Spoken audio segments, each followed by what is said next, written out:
এ ভাই দাঁড়ান, আমার কথাটা একবার শুনেন। আরে ভাই, আমি আপনাদের মিথ্যে কথা কেন শুনবো? আরে আপনাদের এই ফালতু কথা শোনার আমার হাতে সময় নেই। আমি একটা শুভ কাজে যাইতেছিলাম, আমরা দুজন একটু পরে যা কাজে বসে বিয়ে করবো। আর কোনো প্রকার মিথ্যে কথা আমি আপনাদের শুনবো না। আরে ভাই, আপনি যখন আমাদের মুখের কথা বিশ্বাস করতেছেন না, আপনাকে আমরা একটা প্রুফ দেখাচ্ছি, তাহলে আপনার বিশ্বাস হবে। পুরুষ? কিসের পুরুষ? 1 মিনিট দাঁড়া। এই যে দেখেন ভাইয়া, এগুলো হচ্ছে আমার বিয়ের ছবি।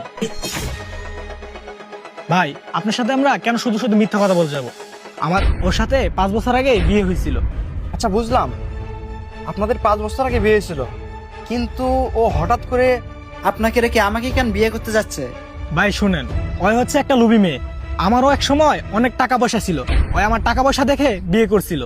5 বছরের সব টাকা পয়সা শেষ করে দিয়ে এখন অন্য কাউকে খুঁজছে। হয়তো বা আপনার ভিতরে টাকা পয়সা দেখছে, এজন্য আপনাকে ফাঁসাইছে। আপনাকে টাকাওয়ালা পাইছে, এজন্য আপনাকে ফাঁসিয়ে আপনাকে বিয়ে করার চেষ্টা করতেছে। আপনাকে বিয়ে করা শেষ হলে আপনার টাকা পয়সা সব হাতিয়ে নিয়ে অন্য কাউকে বিয়ে করার চেষ্টা করবে। তাই ভাই, আমার ছোট ভাইকে দিয়ে ভিডিও করে আপনাকে সতর্ক জন্য পাঠাইছিলাম। ও আচ্ছা, তার মানে এবার আমি বুঝতে পারছি। একে তো আপনাকে ঠকাইছে, এবার আমাকে ঠকানোর চেষ্টা করতেছে। না, ওর তো এইভাবে ছাড় দিতে হবে না। হ্যাঁ ভাই, ওরে এইভাবে ছেড়ে দিলে হবে না, ওই আমারে অনেকভাবে ঠকাইছে। হ্যাঁ ভাই, আপনি ঠিকই বলছেন। আমি চাই না ওর জন্য আরো 10টা ছেলের জীবন এভাবে নষ্ট হোক। ভাই, ওকে আজকে আমাদের হাতে নাতে ধরতে হবে। তাহলে আমি একটা প্ল্যান বলতেছি, আপনারা এইভাবে কাজ করেন। শোনেন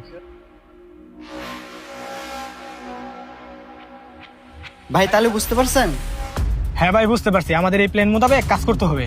আচ্ছা ঠিক আছে, তাহলে কাজ শুরু করে দেন, আমি সাইডে আছি।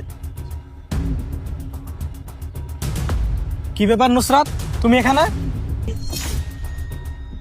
নুসরাত, তুমি আমাকে থেকে ঘাবড়ে যেতেছো কেন? আর তুমি এখানে? তাছাড়া দেখতেছি তুমি আবার বউ সাজে, কি ব্যাপার?